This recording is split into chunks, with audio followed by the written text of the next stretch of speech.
సిగ్గుండాలన్నా మనకు సిగ్గుండాలి. అరే తాతలు తండ్రులు ఇచ్చిన ఆస్తులు పైసలు కాదు మనకు కావాల్సింది, మనకి ఇచ్చిన కల్చర్ మనం తీసుకున్న దమ్ము ధైర్యం మనకు ఉండాలి.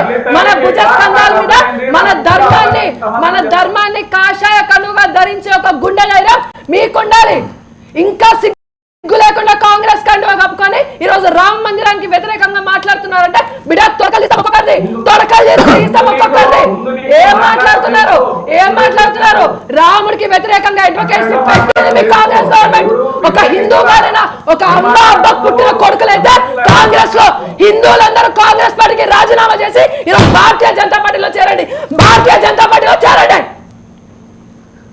సిగ్గున్న హిందువులైతే పైసలు తీసుకొని రాజకీయాలు చేస్తున్న మీలాంటి రాజకీయ నాయకుల వల్ల ఈ రోజు రాముడు బోధించాల్సిన పరిస్థితి ఏర్పడింది. ఈ రోజు రామ్లల్లాని తీసుకొచ్చి 11 రోజులు ఆయన సుదీర్ఘంగా ఉపవాస దీక్ష తీసుకొని ఈ రోజు రామ్లల్లా ప్రతిష్ఠ జరుగుతుంటే ఈ రోజు ఎవ్వరికి రావడానికి మీకు ధైర్యం సరిపోలే. బాబ్రీ మసీద్ ఎవరు అన్లాక్ చేసిండు? కాంగ్రెస్ గవర్నమెంట్ వాళ్ళ పొలిటికల్ స్టంట్ కోసం చేయలేదా? ఈ రోజు రామ్లల్లా మీకు ఎవరు మీరు చెప్పింది? రాహుల్ గాంధీ అంటాడు హిందువులందరినీ హిందుత్వవాదులందరినీ బయటకు వెళ్ళగొడతామని. ఎవరి దేశం ఇదే? హిందూగా ఉంది మహేష్ అన్నానికి సిగ్గున్నారా కాంగ్రెస్ కండు ఆపుకోవడానికి? ఒక అమ్మ బాబు పుట్టినోళ్ళైతే హిందువులందరూ కాంగ్రెస్ లో ఉన్న హిందువులందరూ ఇప్పటికెప్పుడు రాజీనామా చేసి బయటకు రండి. ఈ యొక్క సిద్ధాంతాలని అరే అక్కడ ఉంది గుడి ఒక్కడి కాదు. అరే ఈరోజు రాముడు ఒక కల్పితంగా నిరూపించడానికి అయోధ్యలో రాముడు పుట్టాడని మన గ్రంథాలు చెప్తున్నాయి. కానీ అయోధ్యలో రాముడు లేకుండా చేసింది ఇతర మతస్థులు, ఇతర ఇన్వైడర్స్. ఎందుకనంటే రామాయణం ఒక కల్పితంగా నిరూపించడానికి 100 సంవత్సరాల కింద ముఘలాలు చేసిన పనిని ఇప్పటికీ మన భుజం మీద ఎందుకు ఎత్తుకుంటున్నాం? ఎందుకు పైసల కోసం చేస్తున్నాం పనులు?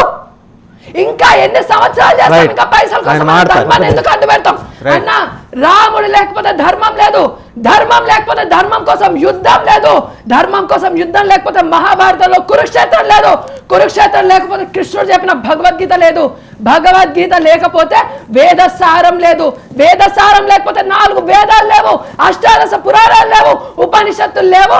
మన సనాతన ధర్మం మూలాలు దాకా వెళ్ళి పెగిలించే ప్రయత్నం చేసి వాళ్ళ మతాలే మొదటిగా వచ్చాయి, వాళ్ళ మతం కన్నా ముందు ఏ మతం లేదని చెప్పడానికి కాంగ్రెస్ గవర్నమెంట్ వచ్చిన తర్వాత స్వతంత్ర భారతదేశంలో మొదటి ఎడ్యుకేషన్ మినిస్టర్ ఒక ముస్లింస్ కి ఇచ్చి ఇప్పటికీ కూడా సోషల్ టెక్స్ట్ బుక్స్ లో హిస్టరీలో చెప్పంటే అక్బర్, బార్బర్, బీర్బల్ ఎవరు వీళ్ళందరూ?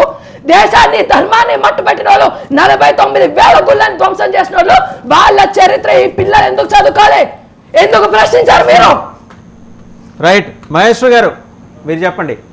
మహేశ్వర్ గారు ఇంకా కాంగ్రెస్ వాళ్ళకి మిగిలిన మాట్లాడడానికి మాట్లాడేటప్పుడు ఆ మాట్లాడింది ఆ భాష కూడా దాని మాట్లాడితే నాకు ఆ సంస్కృతి లేదు, సాంప్రదాయం లేదు, నేను కాట్లాడుకోవడానికి. అదే సంస్కృతి సాంప్రదాయాలు నేర్పించింది సనాతన ధర్మం. సనాతన ధర్మాన్ని మట్టుమాయం చేయాలని రాహుల్ గాంధీకి సపోర్ట్ చేస్తున్నావు. మళ్ళీ సపోర్ట్ చేస్తూ మళ్ళీ సంస్కృతి సంప్రదాయాల గురించి మీరు మాట్లాడారు. మహేష్ గారు మీకు లేదు. మరి మీ అలయన్స్ లో, మీ అదే కాంగ్రెస్ అలయన్స్ లో ఉన్న డిఎంకే ఏం మాట్లాడింది?